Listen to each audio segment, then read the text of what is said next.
चला करायचं सुरू. हो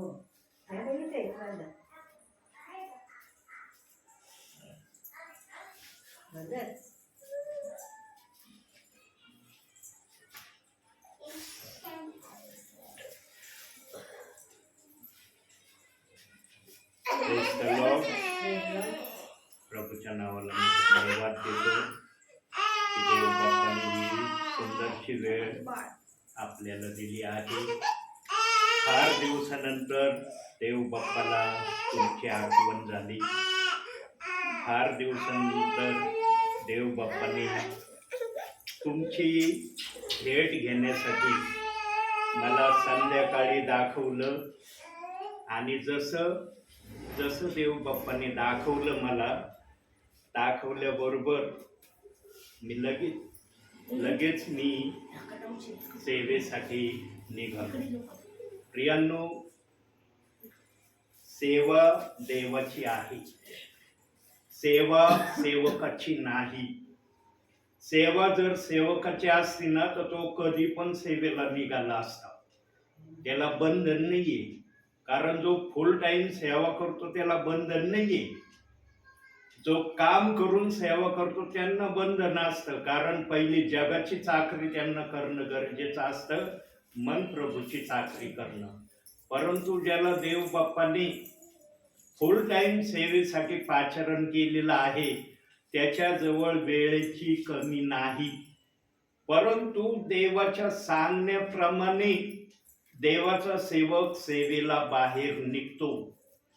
सेवकाने नेहमी प्रभूचं ऐकलं पाहिजे. सेवकाने प्रभूला सांगितलं नाही पाहिजे. प्रभू कडून आम्हाला फक्त ऐकण्याचा आदेश आहे, आम्हाला प्रभूला सांगण्याचा आदेश नाही. प्रभू जर जा म्हटलं ना तिथं कार्य झाल्याशिवाय राहणार नाही. पण सेवक जर मनात विचार करून म्हणाला मी सेवक आहे, मला काय कुठं पण जायची देवाने परवानगी दिली, मी कुठंही जाईन, तो स्वतः होऊन गेला ना काही एक होणं शक्य नाही. कारण पवित्र आत्मा जर आला नाही तर तो काय करणार आहे. आणि माझ्या जीवनात 2 वेळेस अशा चुका मी केल्या, 2 वेळेसच चुका केल्यात. मला देव आठवून देतो की तू 2 वेळेस असं वागला. तिसरी टाइम आतापर्यंत मी केली नाही. म्हणलं प्रभू तू दाखवलं जाईल, नाही दाखवलं घरात बस. संध्याकाळी 6 वाजता देव बाप्पाने मला तुमचा चेहरा दाखवला, ठिकाण दाखवलं. मला देव बाप्पा जाईल मी, मला जायला काही अडचण नाही, माझ्याजवळ बाईक आहे, वेळ आहे, सर्व आहे. जेव्हा प्रभूच्या सांगण्याने एखादं कार्य सुरू होतं तेव्हा प्रभू त्याच्यामध्ये सर्व मार्ग मोकळे करतो. माझ्या येण्याचा प्रवास त्याने सुखरूप केला, तुम्हाला बसण्याची प्रेरणा दिली. आज जे काही वचन येईल ते तुमच्या आध्यात्मिक वाढीसाठी उपयोगाचा असणार आहे. म्हणून आपण भक्तीची सुरुवात करण्या अगोदर देव बाप्पाचं स्मरण करूया, आठवण करूया, त्याला आमंत्रित करूया की ये प्रभू तू, आणि तुझ्या इच्छेप्रमाणे तू आम्हाला चालव. म्हणून सुरुवातीची प्रार्थना टाईम नाही ते का करता, तुम्ही करा.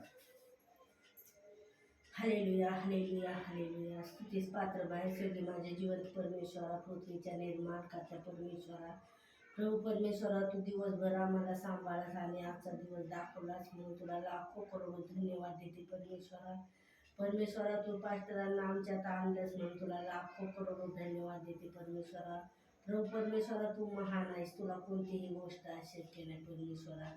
परमेश्वरा, सकाळीच माझ्या मनात विचार आला होता की माझी देवा इच्छा होती की उपवासात म्हणजे रोज माझ्या घरी वेगवेगळे सेवक येऊन देवाची सुवार्ता करावा, आणि देवा तू त्यांना पाठवलंच म्हणून मी तुला लाखो करोडो धन्यवाद देते परमेश्वरा. तुझ्या नावाला उंचावते आणि तुझ्या नावाचा गौरव करते प्रभू परमेश्वरा. प्रभू परमेश्वरा, तू आम्हाला लागणारी शक्ती सामर्थ्य पुरवतोस म्हणून तुला लाखो करोडो धन्यवाद देते परमेश्वरा, आणि तुझ्याच नावाला उंचावते परमेश्वरा. परमेश्वरा, ही छोटीशी प्रार्थना तारणारा प्रभू येशू ख्रिस्ताच्या गोड पवित्र नावात मागणे तुझ्या पायी. आमेन. प्रियांनो, या पवित्र शास्त्राने ना अखिल पृथ्वीवरच्या मनुष्यांना जिथं कुठं प्रभूच्या नावामध्ये त्याचे विश्वासणारे आहेत, सेवक आहेत, त्यांना आदेश दिलेला आहे. या बायबलच्या पवित्र आत्म्याने आदेश दिलाय. मी नाही दिला बरं का, बोलणारा मी आहे हे मी मान्य करतो, पण ज्याचा आदेश आहे ना त्याची वाणी मी तुम्हाला सांगत आहे. प्रामुख्याने 3 गोष्टी या बायबलच्या आत्म्याने मनुष्य मात्रांना सांगितल्या आहेत. कोणत्या 3 गोष्टी सांगितल्या? पहिली गोष्ट सांगितली, या बायबलमध्ये काही घालायचं नाही, काही काढायचं नाही. सर्वात पहिली आज्ञा ही बायबलची आहे आणि त्याला वाचनाचा पाठपुरावा देव बाप्पाने प्रगटीकरण 22वा अध्याय 18-19 वचनाचा पाठपुरावा ठेवलेला आहे. दुसरी गोष्ट सांगितली की बायबलच्या कोणत्याही शब्दाला अथवा वचनाला दोष लावायचा नाही आणि त्याच्यासाठी 2 वचनाचा पाठपुरावा बायबलच्या आत्म्याने ठेवलाय. मत्ते 5वा अध्याय 18वं वचन आणि मत्ते 24वा अध्याय 35वं वचन. हे 2 वचन त्या गोष्टीचा पाठपुरावा ठेवलेला आहे. आणि तिसरी गोष्ट देव बाप्पाच्या आत्म्याने सांगितलेली आहे की याच्यात जे काही सांगितलेलं आहे, जसं पण आहे ते तुम्ही त्या प्रकारे पाळण्याची प्रक्रिया करा. मग त्याच्यामध्ये प्रामुख्याने 2 बायबलमध्ये बाप्तिस्म्याचे वचन देव बाप्पाने ठेवलेत. या दोन्ही वचनांना आम्हाला मान्य करून चालायचं आहे. देवाचा आत्मा असं नाही म्हणला एकाला धर आणि एकाला सोड. कुठंच बायबलमध्ये असं दिलेलं नाही. स्वतः येशू ख्रिस्त सुद्धा असं म्हटलं नाही की एका वचनाला धरा बाप्तिस्म्याच्या आणि दुसऱ्या वचनाला सोडून द्या. म्हणून त्याला पण पाठपुरावा देव बाप्पाने ठेवलेला आहे. योहानकृत शुभवर्तमान 14वा अध्याय 16व्या वचनामध्ये देव बाप्पाने तिथं पुरावा ठेवलाय. दुसरा काही वारी म्हणजे पहिला येऊन गेला तेव्हा दुसरा आला. पहिला जर आला नसता तर दुसरा आला असता का? प्रियांनो, ज्यांना आत्मा चालवितो आणि जे वचनामध्ये मुरलेले आहेत त्यांच्याकडूनच तुम्हाला देवाच्या वचनाची खरी सुवार्ता ऐकवली जाणार आहे. हे जे काय आता विचारातून आणि वचनातून देव बाप बोलला, हे आमच्यासाठी देव बाप्पाचे आदेश आहेत. पण आज किती जण आदेश पाळतेत? काही जणांना तर वचनच समजलेलं नाही. वचनात सांगितलं एक आणि ती प्रक्रिया करतात एक. प्रियांनो, आम्हाला वचन समजण्यासाठी आमच्या जवळ आत्मा असणं गरजेचं आहे. ज्याच्या जवळ आत्मा आहे ना तो आत्म्याच्याच भाषेप्रमाणे चालतो. त्याला आत्मा आपल्या इच्छेने चालण्याची कधीच परवानगी देत नाही. त्याच्या मनाची इच्छा जरी असली ना तर आत्मा म्हणतो हे करू नको, हे मला पसंत नाही, याला मी मान्यता देत नाही. म्हणून देवबाप्पाने सरते शेवटी एक गोष्ट ठेवलेली आहे बायबलमध्ये आणि त्याचा पण पाठपुरावा वाचनातून देव बाप्पाने ठेवलेला आहे. काय गोष्ट ठेवली? शेवटी प्रगटीकरण 22वा अध्याय 12व्या वचनात ठेवलंय, ज्याच्या त्याच्या कृत्याप्रमाणे त्याच्या जवळ द्यायला प्रतिफळ आहे. तुम्ही प्रभूच्या सांगण्याप्रमाणे जर केलेलं असलं तर तुम्हाला प्रतिफळ मिळणार आहे. तुम्ही प्रभूमध्ये राहून स्वतःच्या इच्छेने वचनाला चालवण्याचा प्रयत्न केलेला असेल, तुम्हाला प्रतिफळ मिळणार नाही. म्हणून न्यायाची प्रक्रिया देव बाप्पाने बायबलमध्ये ठेवली. देवाच्या आत्म्याने जेव्हा पाहिलं आपल्या समायामध्ये की मी मनुष्य मात्रांना या जगामध्ये आणणार आहे मनुष्य मात्रांना मी देवाच्या नावाखाली माझी सेवा करण्यासाठी, माझी स्तुती आराधना करण्यासाठी मी त्यांना या जगामध्ये पाठवणार आहे. तेव्हा पवित्र आत्म्याला जे चित्र दिसलं ना प्रियांनो, ते एक प्रकारचं चित्र दिसलं नाही. अनेक प्रकारचे चित्र देव बाप्पाला दिसले. आणि जेव्हा देव बाप्पाच्या आत्म्याला ते चित्र दिसले ना, तेव्हा देव बाप्पाच्या आत्म्याने पण, कारण देव बाप्पाचा आत्मा जे ठरवतो ना ते करून दाखवतो. देवाचा आत्मा असं नाही म्हणत बर का, अरे बापरे हे मी मनात आणलं, याच्यासाठी तर इतक्या समस्या, इतक्या अडचणी, इतकी प्रॉब्लेम मला दिसत आहे, जाऊ दे, माझ्या मनात जे आलंय ते मी रद्द करतो. सार्वभौम ज्याला नाव आहे, ज्याने सार्वभौम या नावाने आपल्या नावाला गौरविलेला आहे, तो नेहमी देवाच्या योजनेप्रमाणे करण्याच्या प्रक्रियेमध्ये राहतो. प्रियांनो, लक्षात ठेवा, देव आपल्या योजनेप्रमाणे सर्व काही करायला आजही समर्थ आहे. म्हणून आपण एक वचन बघूया, आणि जे वचन आपण आज बघणार आहोत ते वचन संदेशाचं आहे. काढूया आपण मत्तेय शुभवर्तमान 4 अध्याय 5वं आपलं 4थंच वचन, 1 आणि 2.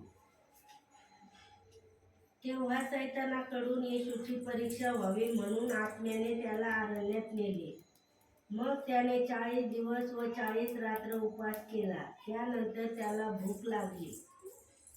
तेव्हा परीक्षक बस तुमच्या इथे उपवास लिहिलंय काही शब्द? हा, उपवास केला. उपवास केला लिहिलं का? याच्यातून वाचा, 1 आणि 2च वाचा या बायबल मधून. तेव्हा सैतानाकडून येशूची परीक्षा व्हावी म्हणून आत्म्याने त्याला रानात नेले. मग तो 40 दिवस व 40 रात्र उपाशी राहिल्यानंतर त्याला भूक लागली.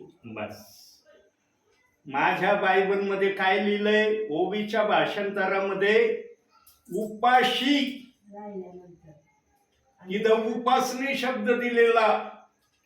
उपाशी आणि उपास हे वेगवेगळे शब्द आहेत, हे एक समान शब्द नाही.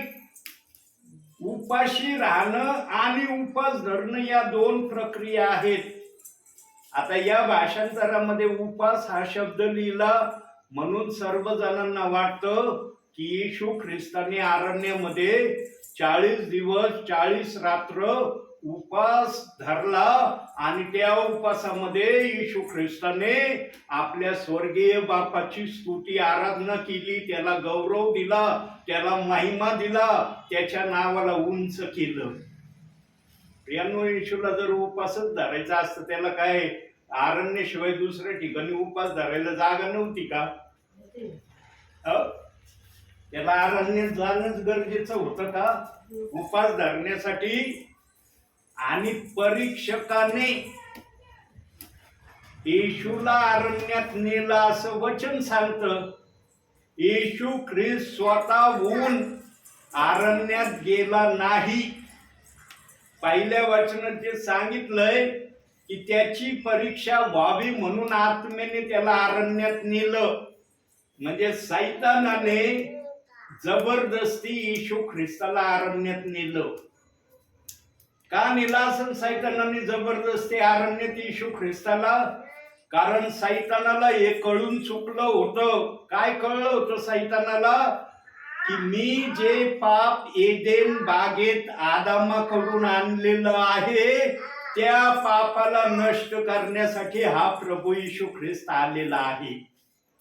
आणि सैतानाला हे मान्य नव्हतं की जे पाप मी एदेन बागेत आणलेलं आहे ते पाप येशू ख्रिस्ताने नष्ट करावं किंवा घालवून टाकावं. म्हणून त्याने जसा येशूचा जन्म झाला बेथलेम शहरामध्ये येशू ख्रिस्ताचा जन्म झाला आणि पहिला शत्रू येशू ख्रिस्ताचा कोण झाला? बायबलच्या वाचनाप्रमाणे हेरोद राजा हा येशू ख्रिस्ताचा पहिला शत्रू झाला.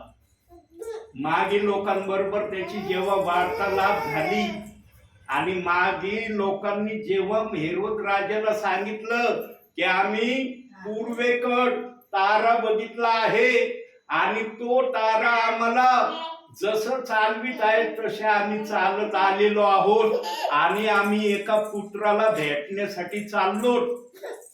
आणि जेव्हा हेरोद राजाने हे ऐकलं तेव्हा तो म्हणाला की येताना माझी भेट घ्या तुम्ही आणि त्या पुत्राविषयी मला सांगा. पण मागील लोक जेव्हा त्या पुत्राला भेटायला बेथलेम शहरामध्ये गवानीमध्ये गायीच्या गोठ्यात गेले तेव्हा तिथं त्यांनी जे काही अर्पण येशू ख्रिस्ता करता आणले होते ते अर्पण दिल्यानंतर त्यांना सांगण्यात आलं. काय सांगण्यात आलं? ज्या वाटेने तुम्ही आलात त्या वाटेने जायचं नाही, तुम्हाला दुसऱ्या वाटेने जायचंय आपल्या घरी. आणि हेरोद राजा या 3 लोकांची वाट बघत बसला की ते येतील आणि मला त्या पुत्राविषयी सांगतील. परंतु मागील लोक जेव्हा आले नाही तेव्हा हेरोद राजा चिडला आणि त्याने फरमान काढलं 1 वर्ष आणि 1 वर्षाखालील जेवढे बालक या बेथलेम शहरामध्ये आहेत त्यांना मारून टाका, त्यांची कत्तल करा. आणि तसं झालं. परंतु येशू ख्रिस्ताला वाचवण्यासाठी त्याने फरमान अगोदरच देवदूताच्या द्वारे योसेफ आणि मारियाला सांगितलं या बाळाला घेऊन तुम्ही मिसर देशात जा. आणि ते मिसर देशात निघून गेले. बेथलेम शहरातून हे बाहेर निघल्यावर हेरोद राजाचं फरमान निघालं आणि त्या फरमानाप्रमाणे सर्व काही झालं. म्हणजे येशू ख्रिस्ताच्या माग सैतान हा हेरोद राजाच्या द्वारे लागला. मग निरनिराळे येशू ख्रिस्ताचे शत्रू त्याच्या शुभ वर्तमानामध्ये आम्हाला वाचायला मिळतात. पण प्रामुख्याने या सर्व गोष्टीच्या माग सैतानाचं कार्य होतं. करणारा मनुष्य होता परंतु मनुष्याला करायला लावणारा सैतान होता. म्हणून येशू ख्रिस्त पण आपल्या सेवा कार्यामध्ये म्हणत होता मी पित्याच्या नावाने आलेलो आहे. पिता मला जे सांगतो तेच मी करतो. मी माझ्या मनाने काहीही करत नाही. येशू ख्रिस्ताने पण आपल्या सेवा कार्यामध्ये 33.5 वर्ष येशू ख्रिस्त या भूतलावर मानवी रूपाने त्या समयात राहिला ज्या समयामध्ये हे विश्वासणारे आणि ते लोक होते. तेव्हाची गोष्ट प्रभू बोलत आहे. प्रियांनो, बायबल सोसायटीने बायबलच्या भाषांतरामध्ये बदल केल्यामुळं काही ठिकाणी वचनाचा जसा अर्थ असायला पाहिजे तसा अर्थ आज काही विश्वासणाऱ्यांना भेटत नाही. आता त्या बायबलमध्ये उपास शब्द सांगितलाय, या बायबलमध्ये सांगितलंय उपाशी. प्रियांनो, जर भाषांतरामध्ये ही भाषा जर त्या बायबलमध्ये लिहिली असती की सैतानाने येशू ख्रिस्ताला उपाशी ठेवलं तर कदाचित कॉपीराईट जे आज चाललेली आहे बघा, शाळेमध्ये 10वीचे पेपर चालले, 12वीची संपली, 10वीचे चालले. कॉपी करायला आहे का परवानगी? आज प्रत्येक शाळेमध्ये सीसी कॅमेरे बसवले. काय हालचाल चालली कोणत्या वर्गामध्ये सीसी कॅमेरा सगळी रेकॉर्डिंग करतोय. जो जशी हालचाल करतोय, जसं काही वागणं करतोय वर्गामध्ये त्याची सगळी रेकॉर्डिंग केली जात आहे. कॉपी करायला सक्त मनाई आहे ना? मनाई मान्य करतात काही तुम्ही? मनाई आहे. जर जगिक भाषेमध्ये कॉपी करण्याला मनाई आहे मग आध्यात्मिक जीवनामध्ये काही आहे का नाही नियम वगैरे? आध्यात्मिक जीवनाला काही पण आहे का? हा, जगिक भाषेला जर नियम आहे तर आत्मिक भाषेला नियम आहे का नाही? आत्मिक भाषा का बिगर नियमाची आहे का? पण भाषांतराची गडबडी झाल्यामुळं विश्वासणाऱ्यांना वाटतं येशू ख्रिस्तानी उपास धरले, आम्हाला पण उपास धरणं गरजेचं आहे. पण या बायबलमध्ये मूळ भाषांतरामध्ये असं सांगितलं, येशू ख्रिस्ताला उपाशी ठेवण्यात आलं. 40 दिवस 40 रात्र एक घोट सैतानाने पाण्याचा येशूला पिऊ दिला नाही. एक घोट कसा असतो प्रियमो, आम्हाला जर 6 तास 8 तास जर पाणी नाही मिळालं तर आमच्या जीवाची कशी कासावीसपणा होतो हे आम्हाला चांगला अनुभवात आलेलं आहे. बरोबर आहे ना? येशू ख्रिस्त 40 दिवस 40 रात्र पाण्याविना कसा राहिला असेल? येशू ख्रिस्ताचं हार कृत्यानं आजच्या काही विश्वासणाऱ्यांना, काही सेवकांना इतकं सोपं इतकं सहज वाटत आहे ना. त्यांना वाटतं येशू ख्रिस्त देवाचा पुत्र होता, पवित्र आत्मेतून आला होता म्हणून येशू ख्रिस्ताला काही जाणवत नव्हतं. प्रियांनो, इतका येशू ख्रिस्ताचा आत्मा तडपला ना आमच्या पापाला, पापाच्या दास्यातून आम्हाला बाहेर काढण्यासाठी. ते फक्त येशू ख्रिस्ताला आणि पित्यालाच माहित आहे. येशू ख्रिस्ताला आणि पित्याशिवाय हे कोणाला माहिती नाही की येशू ख्रिस्त कसा तडपला, कसा येशू ख्रिस्ताच्या जीवाच्या वेदना कशा होत्या हे आम्ही समजू शकत नाही. म्हणून सुरुवातीला जेव्हा बोलायला आरंभ केला पवित्र आत्म्याने, तेव्हा पवित्र आत्म्याने प्रामुख्याने 3 आज्ञा किंवा 3 आदेश सेवकांना दिलेत, विश्वासणाऱ्यांना दिलेत. परंतु मनुष्य असा आहे की तो वचनाप्रमाणे चालण्यासाठी आजही आपली प्रक्रिया करत नाही. आजही तो वचनाप्रमाणे वागण्यासाठी स्वतःला वचनाप्रमाणे तो स्वतःला प्रभू समोर आणत नाही. यानो देवाने बायबल मध्ये आपल्या इच्छेने आपलं वचन, आपलं बायबल, आपलं पवित्र शास्त्र आमच्या हातात दिलंय. देव बाप्पाने आम्हाला विचारलं का हे ठेवू का बायबल मध्ये? आम्ही जेव्हा म्हणलं ठेव तेव्हा पवित्र आत्म्याने ठेवलंय असं आहे का वचन बायबल मध्ये? पवित्र आत्म्याला जे वाटलं ना ते त्याने त्याच्या अर्थासहित बायबल मध्ये ठेवलंय. पण याला अट आणि शर्त देव बाप्पाने एक ठेवली. काय अट आणि शर्त ठेवली बघूया.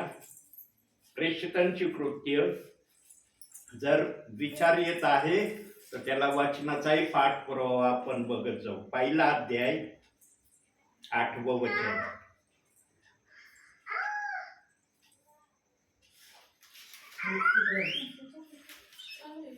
पहिला अध्याय 8वं वचन. परंतु पवित्र आत्मा तुम्हावर येईल तेव्हा तुम्हाला सामर्थ्य प्राप्त होईल आणि यरूशलेमेत, सर्व यहुदियात, शोम्रोनात व पृथ्वीच्या शेवटापर्यंत तुम्ही माझे साक्षी व्हाल. पवित्र आत्मा तुमच्यावर येईल तेव्हा तुम्हाला काय मिळणार आहे? सामर्थ्य मिळणार आहे. आज अनेकांवर पवित्र आत्मा नाही प्रियांनो. ज्यांच्यावर पवित्र आत्मा नाही ना त्यांच्या जवळ सामर्थ्य नाहीये. पवित्र आत्मा निर्भीड भाषा बोलणारा आत्मा आहे. तो काही ठेवितो काही सांगतो अशी भाषा पवित्र आत्म्याजवळ नाही. पेत्राने पेंटिकॉस्टच्या दिवशी निर्भीडपणे अग्नीच्या जिभेतून जे आत्म्याने त्याला बोलायला सांगितलं तो बोलला. त्याने विचार केला नाही माझ्या समोर कोण आहेत, मी कोणाला हे संदेश सांगतय, वचन सांगतय याचा त्याने विचार केला नाही. अग्नीची जीभ जे बोल म्हणली लगेच पेत्राने बोलला. प्रियांनो, पवित्र आत्मा ज्याच्या जवळ असतो ना तो पवित्र आत्म्याच्या नियंत्रणामध्ये असतो. ध्यान देऊ नाही का तुमचे कान काय ऐकत आहेत? जो पवित्र आत्म्याच्या सामर्थ्यात असतो तो पवित्र आत्म्याच्या नियंत्रणात असतो. पवित्र आत्म्याला चालण्यासाठी तो मान्यता देतो. तो पवित्र आत्म्याला आदेश नाही देत. आज काही जण वचनाप्रमाणे कृत्य करत नाही. वचनाचा सहारा घेतात पण वागतात वेगळंच. उपास आणि उपाशी ही जर भाषा कळली असते ना प्रियांनो, तर वचनाला दोष लावण्याची प्रक्रिया जगामध्ये आली नसती. ध्यान देऊ नाही का वचनात काय सांगितलंय? उपास आणि उपाशी. तुमचे उपास देवबाप मान्य करतोय. का करतोय माहिती का?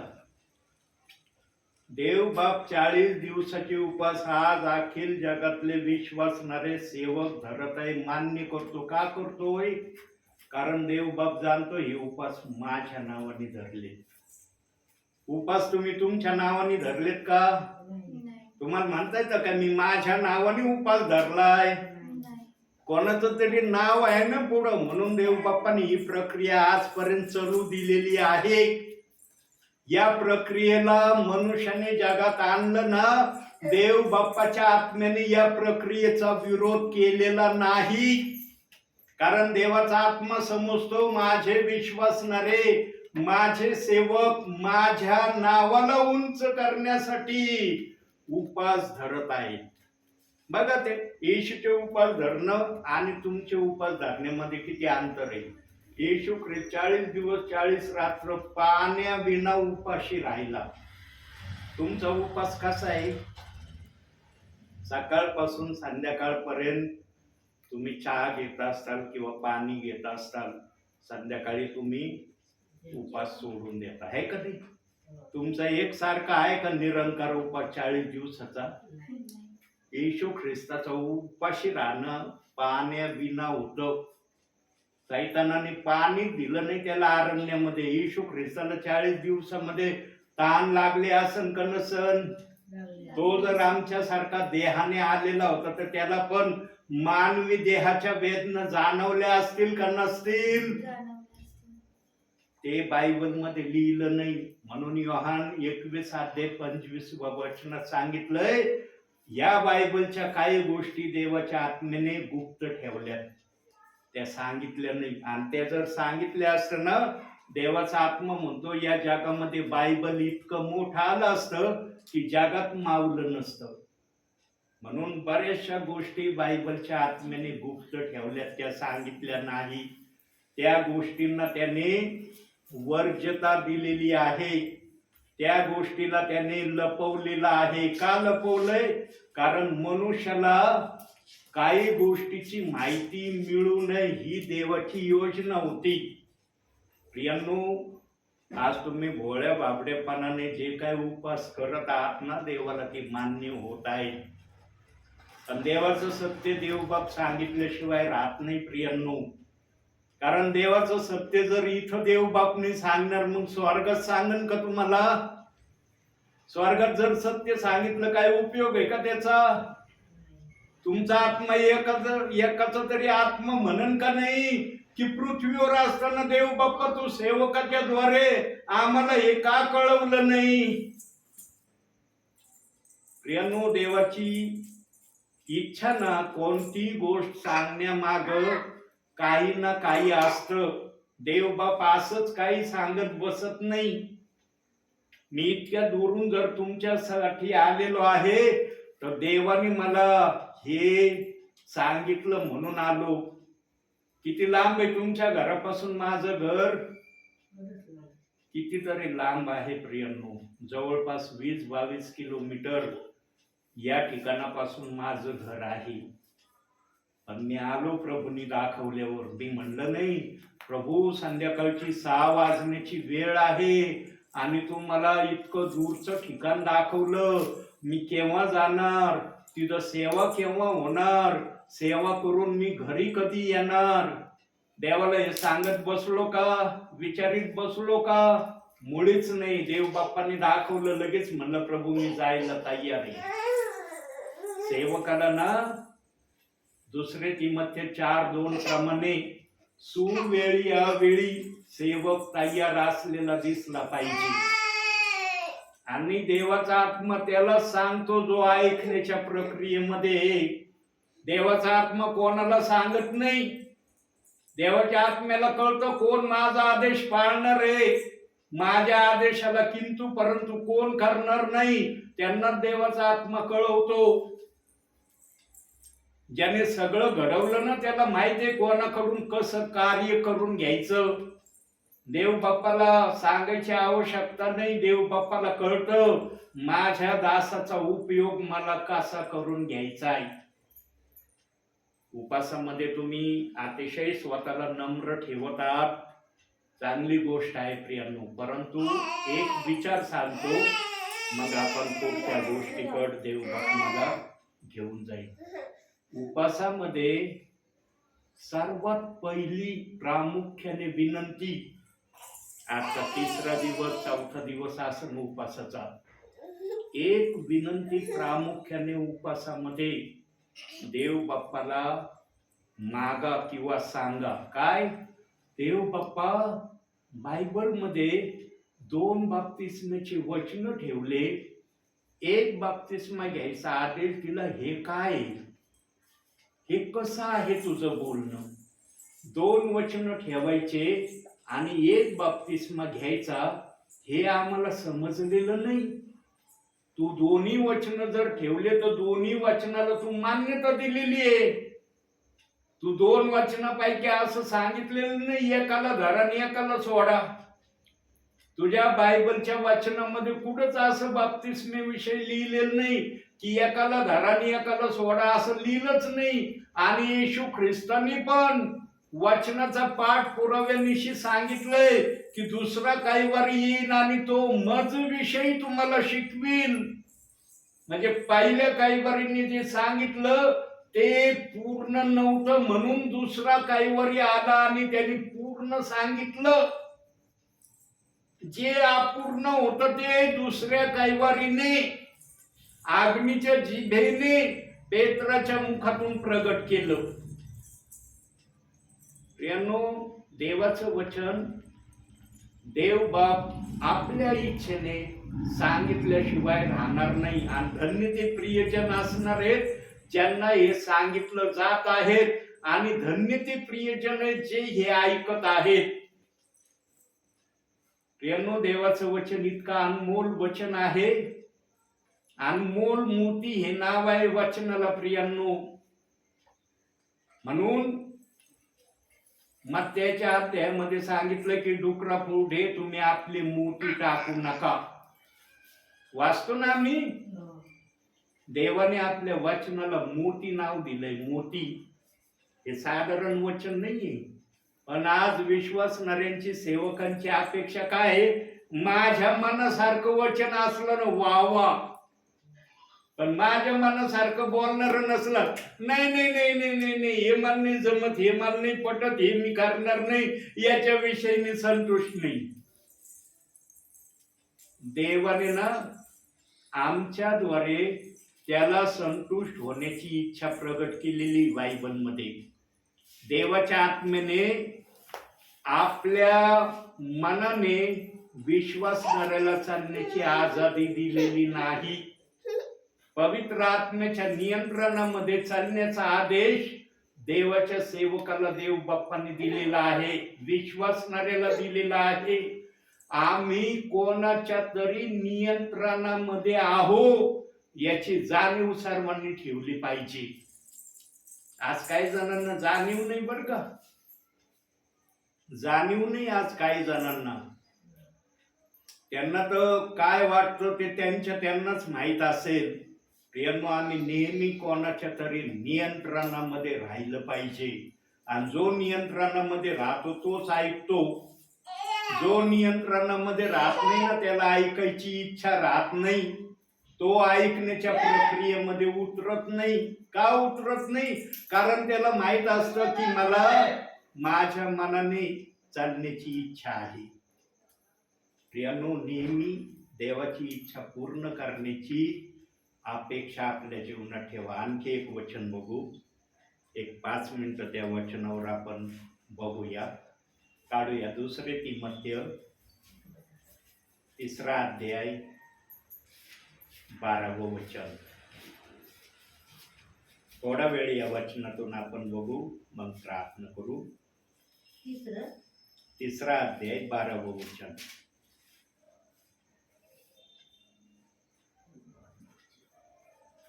ख्रिस्त येशूमध्ये सुभक्तीने आयुष्यक्रमण करावयास जे पाहतात त्या सर्वांचा छळ होईल. प्रियांनो, आम्ही या पृथ्वीवरनं छळ सहन करण्यासाठी आहोत. आमच्यावर या पृथ्वीवर असताना कशाही प्रकारचा छळ आमच्यावर येणार आहे, पण त्या छळाची परिभाषा आम्ही समजून घेऊन त्या छळाचा सामना करण्यासाठी सदैव तयार राहण्याचा आम्ही प्रयत्न केला पाहिजे. प्रियांनो, देवाची इच्छा जी आहे ती आम्ही पूर्ण करण्याकडे लक्ष दिलं पाहिजे. का देव बाप्पाने हे वचन ठेवलं की जे ख्रिस्त येशू मध्ये आहेत त्यांचा छळ होईल. Praise the Lord.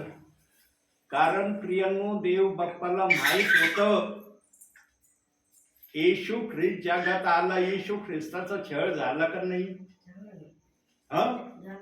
जरी येशूचा शब्दशः सगळा छळ कुणाला माहिती नसला, पण थोडा का होईना येशू ख्रिस्ताचा छळ आजच्या विश्वासणाऱ्या किंबहुना माहित आहे का नाही की येशू ख्रिस्त वधस्तंभावर गेला आणि तिथं मरण पावला. एवढं तर विश्वासणाऱ्याला कमीत कमी माहिती आहे ना. जरी येशू ख्रिस्ताला शब्दशः वधस्तंभावर कशा वेदना देण्यात आल्या ह्या जरी माहिती नसले, पण एवढं विश्वासणारा समजून घेतोय की येशू ख्रिस्त वधस्तंभावर मरण पावला.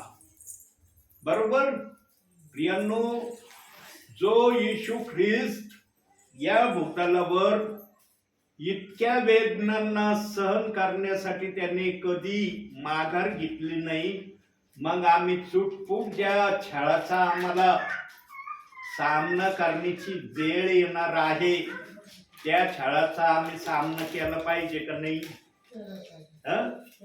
का म्हणलं पाहिजे नाही या छळाचा मला सामना करण्याची ताकद नाही किंवा हा छळ मी सहन करण्यास समर्थ नाही, असं म्हणता येईल का आपल्याला? प्रियांनो, छळ नेहमी देवाच्या इच्छेप्रमाणे आम्ही सहन करण्याच्या प्रक्रियेमध्ये सहन केला पाहिजे. छळ होणार, प्रत्येकाचा छळ होणार. प्रियांनो, एक जण देखील छळातून सुटणार नाही. एकालाही छळाच्या प्रक्रियेतून बाजूला होता येणार नाही. त्याने किती प्रयत्न केला ना की मला छळ नाही सहन करायचा, अचानकपणे त्याच्यावर छळाची प्रक्रिया येईल. म्हणून प्रियांनो, येशू ख्रिस्ताने पण जगामध्ये आल्यानंतर त्याने एका गोष्टीचं प्रमाण विश्वासणाऱ्याला दिलं. काय दिलं? एक वचन अजून बघूया या छळाला. मत्तेय शुभवर्तमान 8वा अध्याय 20वं वचन. हे फार महत्वाचं वचन आहे. 8वा अध्याय 20वं वचन.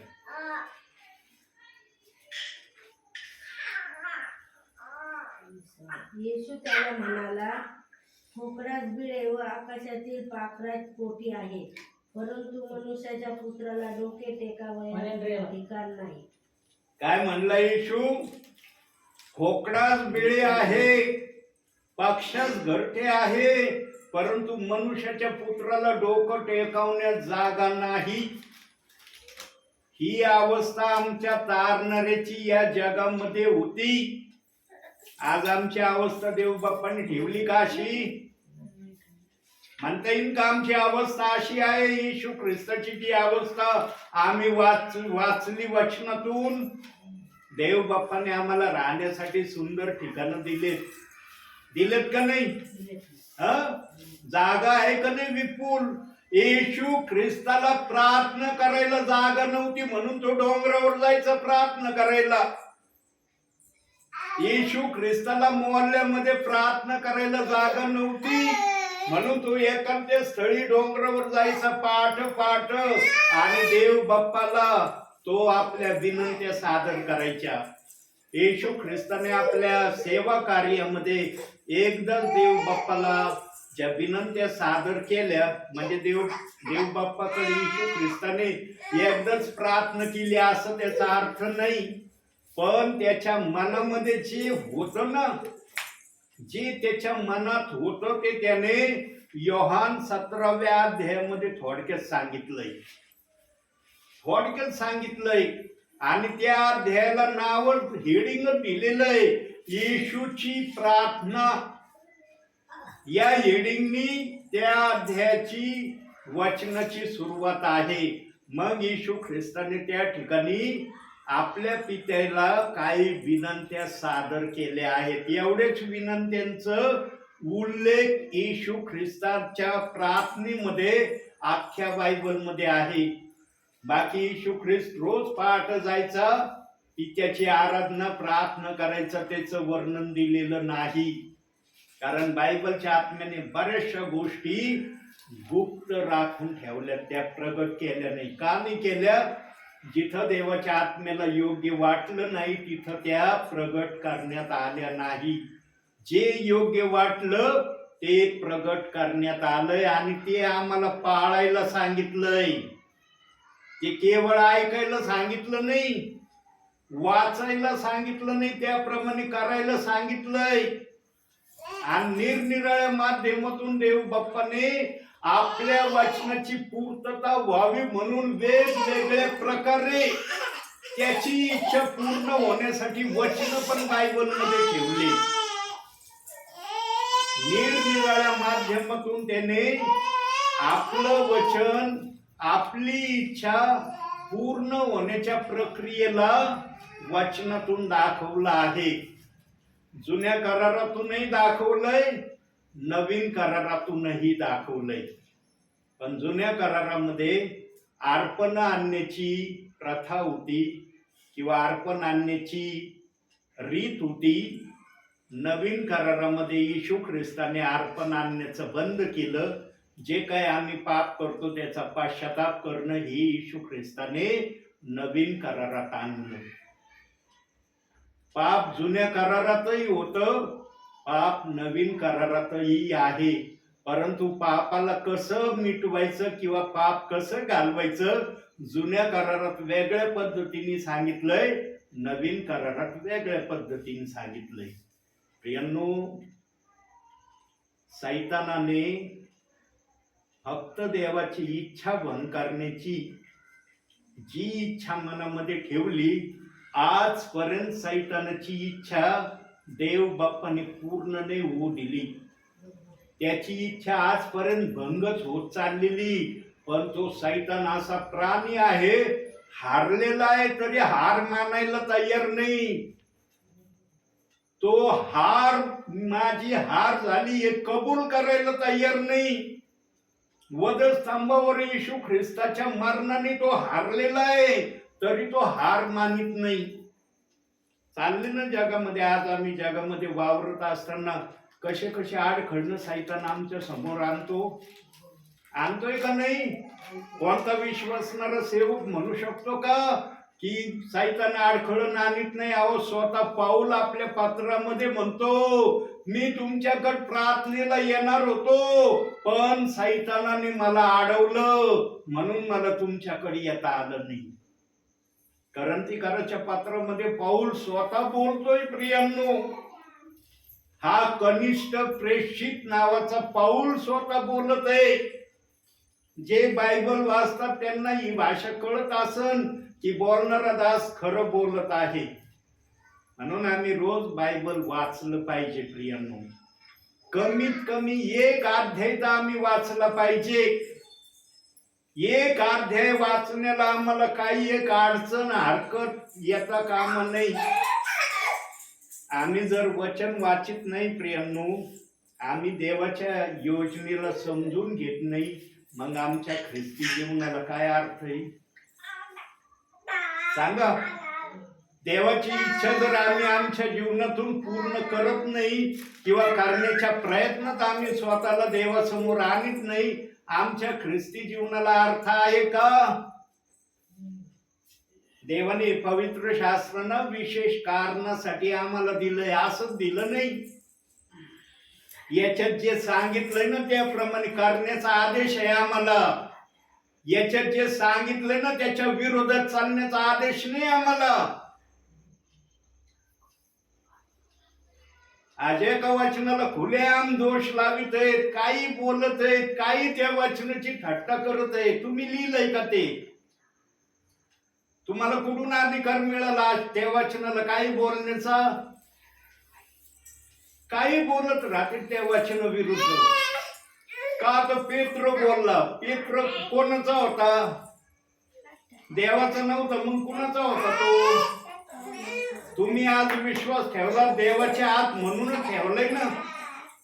तुम्ही म्हणता का स्वतः संबंधाने नाही नाही मी देवाचा नाही म्हणून विश्वास ठेवला नाही असं म्हणता का? देवाचा आहे या हेतूनच विश्वास ठेवलाय ना. तसं पेत्राने पण विश्वास ठेवला होता, पण देवाच्या आत्म्याने त्याला ही सुसंधी दिली संदेश सांगण्याची. त्याची काय चूक आहे त्याच्यामध्ये? देवाच्या आत्म्याने त्याचा उपयोग करायचं ठरवलं, त्याच्यात पेत्राचा दोष आहे का? काय जण म्हणतो पेत्र म्हणाला आम्ही नाही ऐकायचो. पेत्र कोणाला म्हणाला? स्वतःला म्हणाला का जे विश्वासणारे त्या ठिकाणी होते त्यांना उद्देशून म्हणाला? समजून नाही राहिले प्रियांनो. आणि काय जणांना काय नाही न कळलं, मग म्हणतात ब्रदर पेत्र देव आहे का येशू देव एवढं आम्हाला सांग ना. पेत्राला इतकी उच्च जागा देऊ नका प्रियांनो. पेत्र तेवढ्या उच्च जागेसाठी नाही. पेत्राने आपल्या सेवा कार्यामध्ये कधीच देवाच्या बरोबरीची अपेक्षा देवाकडे केलेली नव्हती. फक्त देवाच्या बरोबरीची अपेक्षा लुसिफरने स्वर्गामध्ये केली आणि देवाने ती लुसिफरची इच्छा स्वर्गामध्ये पूर्ण नाही केली. तो पण म्हणला तू जसा परमेश्वर आहे तसा मला पण परमेश्वर होण्याचा अधिकार दे. मला पण ते सगळं काही येतं जे तुला येतंय. पण देव बाप्पाने त्याला सोप्या भाषेत समजून सांगितलं, अगदी सोप्या भाषेत. सर्वात लाडका पुत्र लुसिफर होता परमेश्वराचा. ध्यानात ठेवा ही बात. आज जरी तो सैतान झालाय ना, पण एकेकाळी परमेश्वराचा सर्वात लाडका पुत्र लुसिफर स्वर्गामध्ये होता. आणि तो लुसिफर वाद्याच्या संगीताच्या माध्यमातून परमेश्वराला प्रसन्न खुश करायचा. पण त्याला याच गोष्टीचा गर्व झाला की माझ्या या कार्याने परमेश्वर खुश होतो, म्हणजे माझ्यामध्ये परमेश्वर होण्याचा अंश गुण आहे. पण देव बाप्पाने त्याला सांगितलं तू निर्मिती आहे, मी निर्माता आहे. निर्माता कधी निर्मिती बनू शकत नाही आणि निर्मिती निर्माता बनू शकत नाही. पण लुसिफरला एवढीच भाषा कळली नाही. तो म्हणला हे निर्माता निर्मिती मी काही समजू शकत नाही. मला एकच भाषा कळते, मी परमेश्वर होण्यास योग्य आहे, फक्त तुझी मान्यता मला पाहिजे. आणि परमेश्वराने ही मान्यता दिली नाही. मग मागील संदेशात सांगितलं कसं युद्ध झालं, कसा पराभव झाला लुसिफरचा, त्याला खाली कसं टाकण्यात आलं. या गोष्टी माझ्या सगळ्या संदेशामध्ये आपल्याला मी सांगितल्या. आमच्यामध्ये एवढे वाईट गुण नाहीत प्रियांनो. आम्हाला देवाने जेव्हा घडवलं ना, अनुशासनामध्ये राहण्यासाठी देवाने घडवलंय आम्हाला. आमची बुद्धी देवाच्या पुढे जाण्याची कधीच इच्छा ठेवीत नाही. आणि ज्याची बुद्धी म्हणते ना मला देवाच्या पुढे चालण्याची इच्छा आहे, त्याला शासन झाल्याशिवाय राहत नाही. लक्षात ठेवा, देव बाप्पाचं ऐकलं नाही तर शासनाची प्रक्रिया बायबल मध्ये सांगितलेली आहे. पण देवाचा आत्मा त्या शासनामध्ये विश्वासणाऱ्याला आणतो जिथं त्यांचं शासन होणं गरजेचं आहे. जिथं शासन होण्याच्या प्रक्रियेमध्ये देव बाप्पाला विश्वासणारे सेवक दिसत नाही, तिथं देव बाप शासन करीत नाही. वर्षानुवर्ष उपास धरीत आहात तुम्ही 40 दिवसाचे, चालले ना वर्षानुवर्ष. एक पिढी, 2 पिढी, 3 पिढ्या, किती पिढ्या होऊन गेल्या असतील. देवाने केलं का शासन? उपास धरण्याची प्रक्रिया केली का देव बाप्पाने बंद? का नाही केली? कारण देव बाप्पाला हे माहित आहे, उपासामध्ये माझं गौरव, माझा विश्वासणारा सेवक करतोय. तो स्वतःच गौरव करण्यासाठी उपास नाही धरीत, माझ्या गौरवासाठी तो धरत आहे. म्हणून देव बाप्पाने या उपासाला मान्यता दिलेली आहे. याच्यामध्ये जर देवाचं गौरव नसतं ना, देव बाप्पाने कधीच हे उपास बंद करून टाकले असते. ज्याला सर्व घडवण्याचा अधिकार आहे ना, त्याला सर्व करण्याचा अधिकार पण असतो. पण जे योग्य दिसतं ना प्रभू परमेश्वराला, चला अज्ञानपणात का व्हायना माझे विश्वासणारे जे काही करते, माझं त्याच्यामध्ये गौरव आहे. म्हणून देव बाप्पाने उपासाची प्रक्रिया आजपर्यंत चालू ठेवलेली आहे. पण तुम्हाला हे माहीत असणं गरजेचं आहे, येशू ख्रिस्ताने उपास धरले नाही. येशू ख्रिस्ताला उपाशी ठेवण्यात आलं, उपास नाही धरले त्यांनी. अख्ख्या बायबल मध्ये 1 दिवसाचा उपास येशू ख्रिस्ताने धरलाय, कुठं लिहिलेलं नाही. त्याला अरण्यात 40 दिवस 40 रात्र उपाशी ठेवण्यात आलं. पण या भाषांतरामध्ये उपास शब्द दिलाय ना, म्हणून विश्वासणाऱ्याला वाटतं येशू ख्रिस्ताने अरण्यामध्ये उपास केला. त्याला अरण्यात नेणारा सैतान होता प्रियांनो. येशू ख्रिस्त स्वतःहून अरण्यात गेला नाही. वचन मत्ते 4:1 मध्ये स्पष्ट सांगितलंय, आत्म्याने त्याला अरण्यात नेलं. मग सैतानाकडून त्याची परीक्षा व्हावी म्हणून 40 दिवस 40 रात्र त्याला उपाशी ठेवण्यात आलं. हे वचन आहे माझ्या ओबीच्या भाषांतरात. अरबी मध्ये शब्दामध्ये बदल करण्यात आलेला आहे. म्हणून बायबलमध्ये निरनिराळ्या ठिकाणी शब्दाला बदलून लिहिण्यात आलेलं आहे. एक शब्द सांगतो, प्रगटीकरण 2 अध्याय 5वं वचन वाचा. एक वचन तुम्हाला पुरावा दाखवतो. हेच वचन माझ्याही बायबल मधून मी वाचतो. प्रथम तुम्ही वाचा. प्रगटीकरण 2 अध्याय 5वं वचन. म्हणून तू कोठून पतन पावला आहेस याची आठवण कर, व पश्चाताप करून आपली पहिली कृत्य कर. तू पश्चाताप केला नाहीस तर मी तुझ्याकडे येईल आणि तुझी समई तिच्या ठिकाणावरून काढून टाकेल. आता त्याच्यामध्ये पतन हा शब्द दिलाय. तू कोठून पतन पावला आहेस, आहे ना, दिलं ना, हे वाचलं ना तुम्ही. आता ओवीच्या भाषांतरात ऐका, तो सुरुवातीचा शब्द कसा दिलाय बघा. इथं काय म्हणतोय, तू कोठून पडला आहेस त्याची आठवण कर. तिथं पतन शब्द दिलाय, पण याच्यात पडला हा शब्द दिलाय. असे बायबल मध्ये निरनिराळ्या ठिकाणी शब्दाचा बदल करण्यात आलेला आहे. आणि हाच बदल मत्तेच्या 4थ्या अध्यायामध्ये उपाशी ऐवजी उपास हा शब्द आणण्यात आलेला आहे. तिथं जर उपाशी हा शब्द असताना तर विश्वासणाऱ्याने विचार केला असता, येशू ख्रिस्त उपाशी राहिलाय, त्याने उपास नाही धरला, उपाशी राहिलाय. पण या भाषांतरामुळं विश्वासणारे म्हणतात येशू ख्रिस्ताने उपास धरला, आम्ही पण 40 दिवस उपास करू. आणि तुम्ही करतात का नाही? चाललेत ना उपास. पण येशूचा जो उपास आहे ना, तो ओरिजिनल उपास आहे. ओरिजिनल प्युअर ओरिजिनल उपाशी राहण्याचा उपास जो तुम्ही आज म्हणतात तो आहे.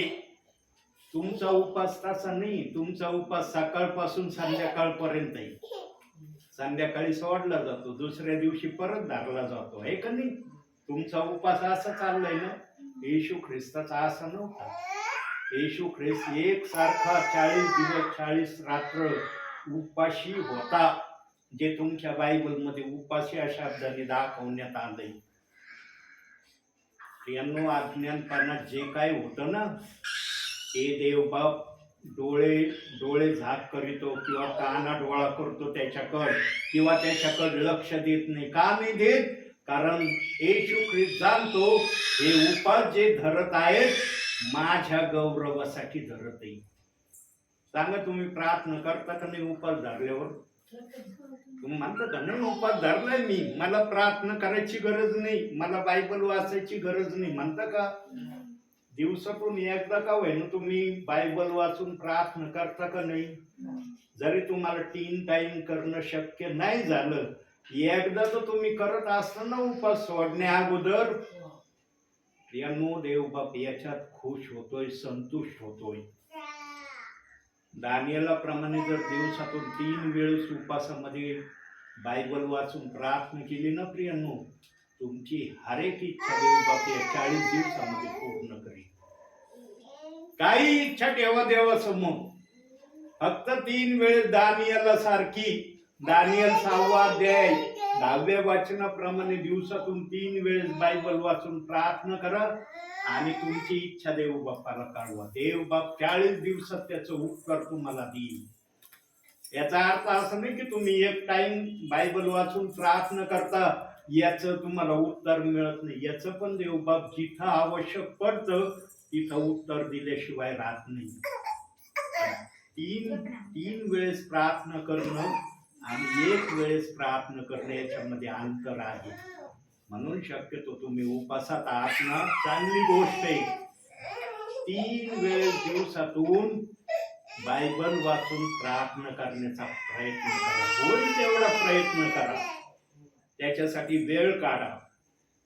जेवढा वेळ देता येईल, 10 मिनिटाचा वेळ द्या, 15 मिनिटाचा वेळ द्या, तुम्हाला जसं शक्य होईल तसं तुम्ही वेळ काढा. पण दिवसातून 3 वेळेस बायबल वाचा, प्रार्थना करा आणि ज्या विनंती असतील त्या देवाला सांगा. सकाळी उठले ऑनलाईन प्रार्थना असते, त्यात एकदा होत्या संध्याकाळी एकदा.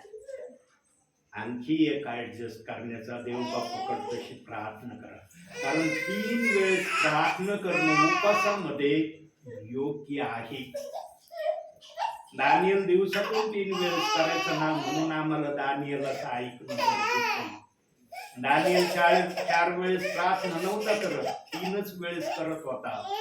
म्हणून प्रियांनो, आम्हाला वचनाप्रमाणे आचरण करण्याची जर आमच्या मनामध्ये इच्छा असेल तर आम्हाला वचनाला धरून आम्हाला त्याप्रमाणे चालण्याच्या प्रक्रियेमध्ये आम्ही स्वतःला ठेवण्याचा सतत प्रयत्न केला पाहिजे. म्हणून आजच्या या छोट्याशा संदेशातून देवबाप तुम्हाला आणि मला भरपूर आणि भरपूर आशीर्वाद देव. आमेन. डोळे बंद करा.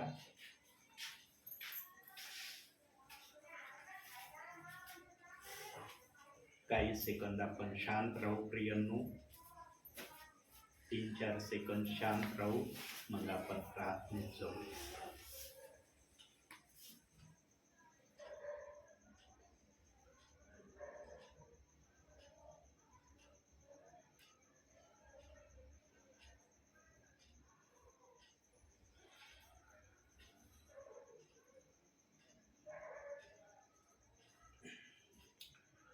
जीवन की रोटी है वो,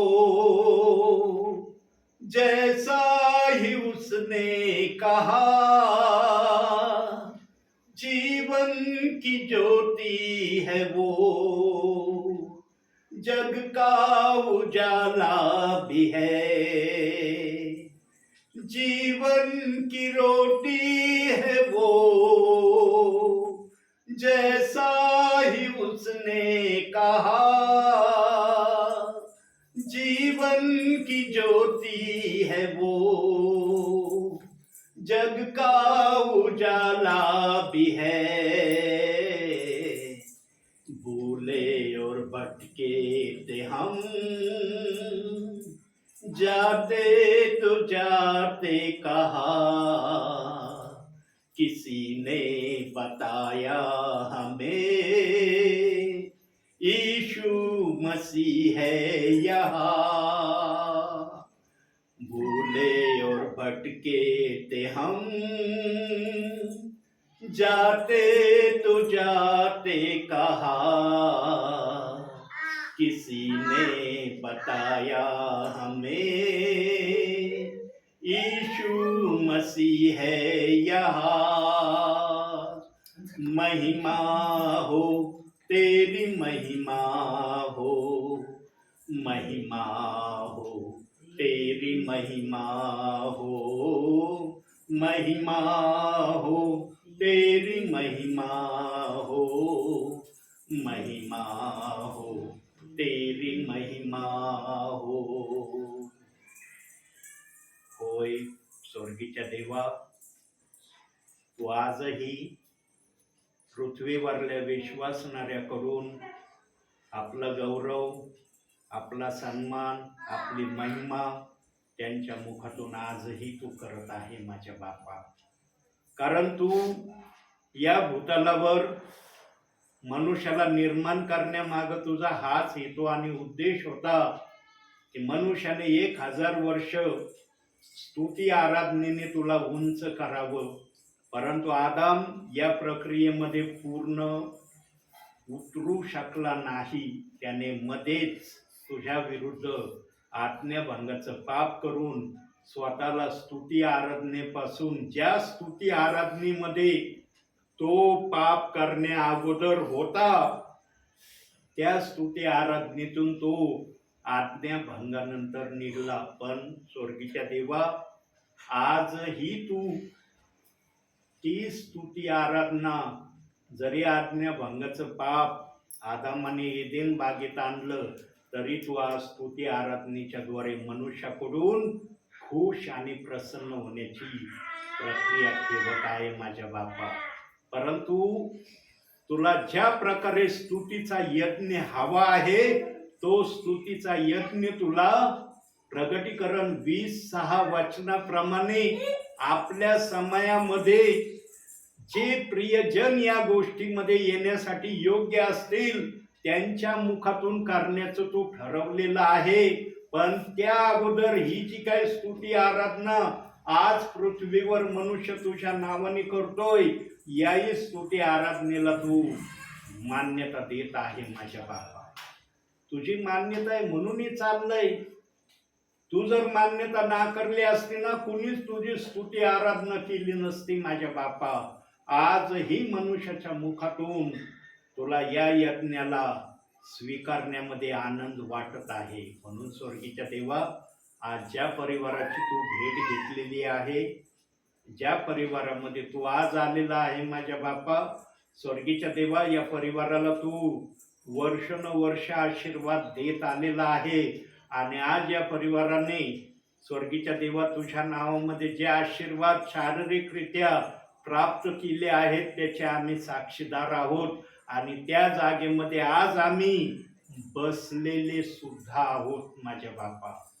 कारण तुझ्याकडून मिळाल्याशिवाय कोणाला काही भेटू शकत नाही माझ्या बापा.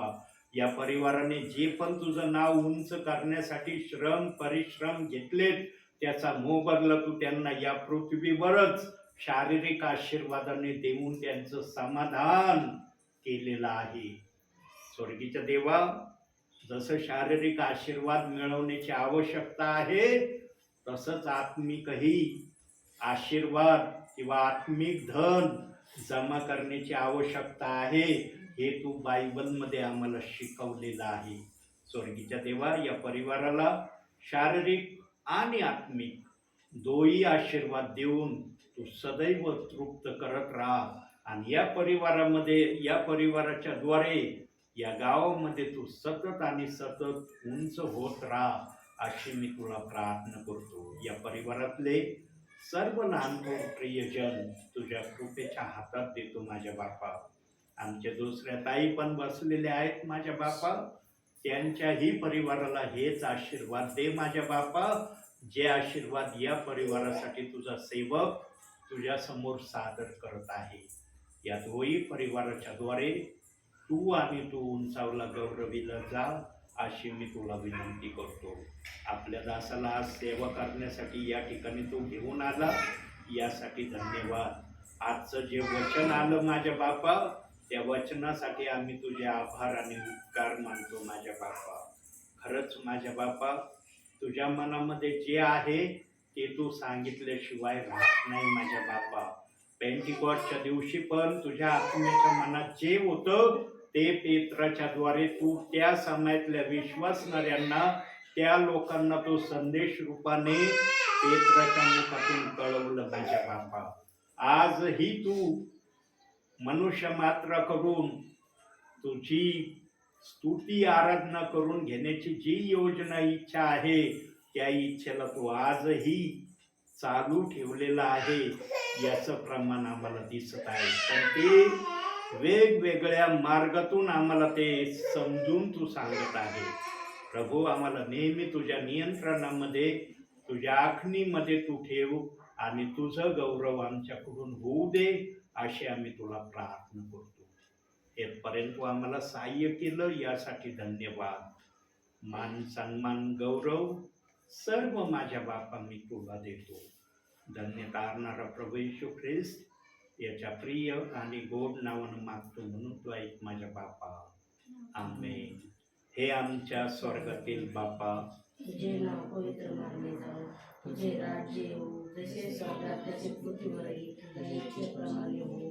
आमची रोजची भाकर आज आम्हास दे, जसे आम्ही आमच्या ऋणातून सोडले आहे तसेच तू आमचे ऋण आम्हास सोड, आणि आम्हाला परीक्षेत आणू नको, वाईटापासून सोड, कारण की राज्य, सामर्थ्य आणि गौरव ही सर्वकाळ तुझे आहे. आमेन. प्रभू येशू रक्त की जय. येशू रक्त की जय. प्रभू येशू रक्ताचा जय जयकार. आमेन. धन्य येशू नाम, धन्य येशू नाम, धन्य येशू नाम सर्व काळ. धन्य येशू नाम, धन्य येशू नाम, धन्य येशू नाम सर्व काळ. आमेन.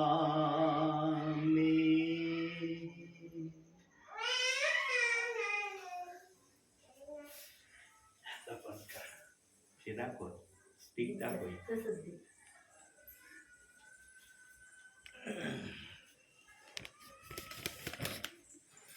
Praise the Lord. Praise the Lord. Praise the Lord.